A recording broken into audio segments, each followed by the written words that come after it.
Assalamualaikum warahmatullahi wabarakatuh. Saya Sri Rahayu dari SDN 3 Kerjokidul, Kecamatan Ngadirojo, Kabupaten Wonogiri, Provinsi Jawa Tengah, calon guru penggerak Angkatan 7, akan mendemonstrasikan kontekstual implementasi pemikiran Ki Hajar Dewantara. Kita tahu bahwa Ki Hajar Dewantara adalah Bapak Pendidikan. Intisari dari pemikiran Ki Hajar Dewantara yang pertama, pendidikan harus menciptakan ruang bagi murid untuk tumbuh secara utuh agar mampu memuliakan dirinya dan orang lain, merdeka batin, dan menjadi mandiri merdeka lahir. Pemikiran ini dapat dikontekstualkan dalam kegiatan pembelajaran di sekolah kami sehingga peserta didik merasa tumbuh dan berkembang sesuai bakat yang ia miliki. Hal tersebut dapat diterapkan dalam ekstrakurikuler yang dapat mengetahui bakat yang ada pada anak sehingga peserta didik dapat tumbuh sesuai minat dan bakatnya. Pelaksanaan ekstrakurikuler pramuka dengan kegiatan kepramukaan, peserta didik menjadi pribadi yang mandiri, terampil, dan bahagia lahir serta batin. Kegiatan ekstrakurikuler BTHI mendidik peserta didik menjadi religius dan bertakwa pada Tuhan Yang Maha Esa dan berakhlak mulia. Ekstra bola voli dapat melatih ketangkasan peserta didik, mengembangkan bakat olahraga yang dimiliki peserta didik. Dan masih banyak lagi kegiatan ekstrakurikuler lainnya yang dapat menumbuh kembangkan bakat peserta didik. Intisari pemikiran Ki Hajar Dewantara yang kedua, pendidikan menuntun segala kodrat yang ada pada anak agar mereka dapat mencapai keselamatan dan kebahagiaan yang setinggi-tingginya baik sebagai manusia maupun sebagai anggota masyarakat.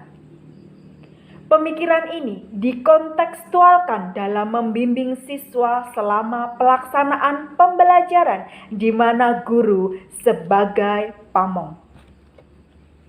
Pemikiran yang ketiga, pendidikan anak berhubungan dengan kodrat alam dan kodrat zaman yang berkaitan dengan sifat dan bentuk lingkungan di mana peserta didik berada. Sedangkan kodrat zaman berkaitan dengan isi dan irama. Pemikiran ini kami terapkan sesuai dengan kehidupan nyata yang dialami peserta didik sehingga pendidikan sesuai dengan tempat tinggal peserta didik dan sesuai dengan zaman yaitu abad 21. Pendidikan yang sesuai dengan kodrat alam dan kodrat zaman. Kami sesuaikan dengan pendidikan di mana peserta didik berada. Kemudian kami juga mengajarkan IT agar anak-anak bisa mengikuti perkembangan zaman yaitu teknologi saat ini.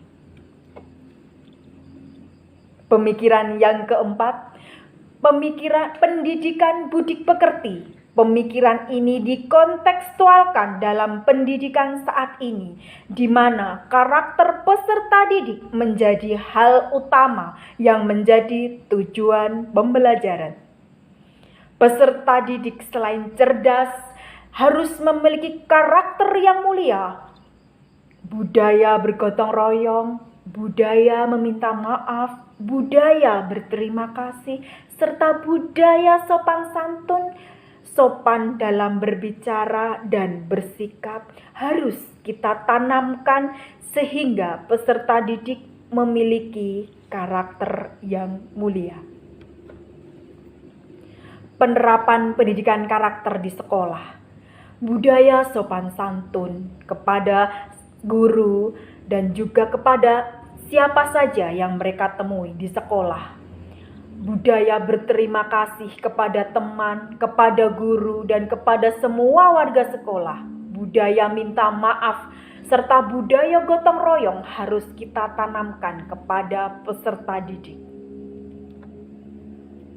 Pemikiran yang kelima, trilogi pendidikan, yaitu ing ngarsa sung tulodo, ing madya mangunkarsa tut wuri handayani.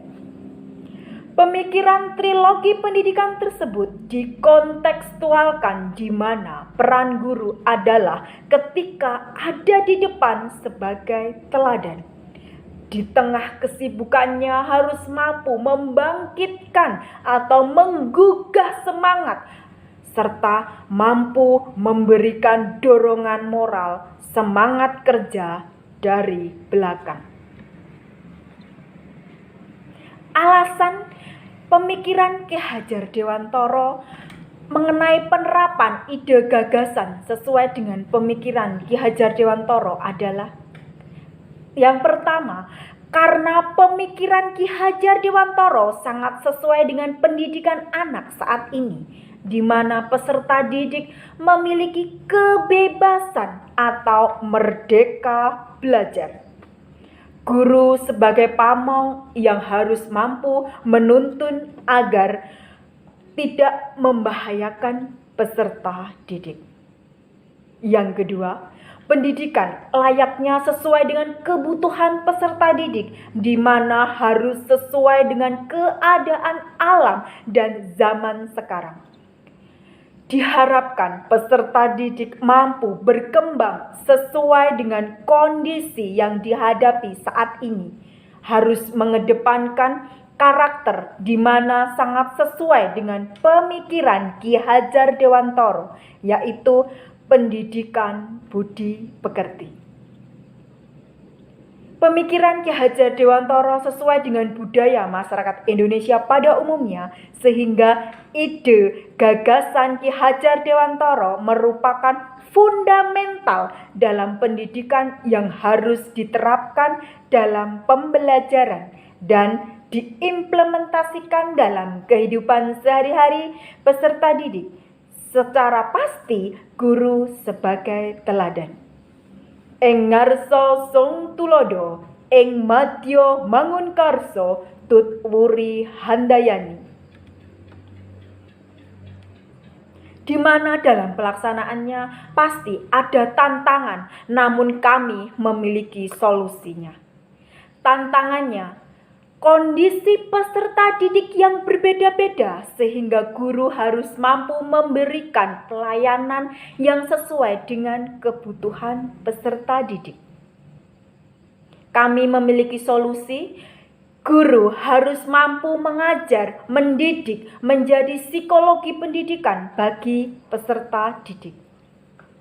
Tantangan yang kedua, bagaimana menerapkan pembiasaan yang konsisten kepada anak sehingga menjadi hal yang terbiasa dan membudaya.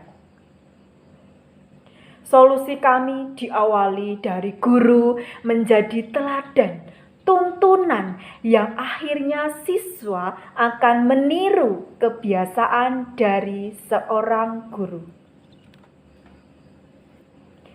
Izinkan kami membacakan sebuah puisi tentang Ki Hajar Dewantara yang kami buat. Ki Hajar Dewantara. Ketika bangsa Indonesia terjajah, inspirasi dan semangat juang tergugah. Hati ikhlas untuk raih cita-cita. Agar bangsa merdeka, rakyat sejahtera. Jadikan pendidikan sebagai lentera. Akhlak mulia, cerdas, terampil, berkarya. Raih cita-cita bersama. Dedikasi loyalitas pada negara, Etos kerja jadikan karakter bangsa. Wajib tertanam pada jiwa anak bangsa. Akal, cipta, karsa, karya.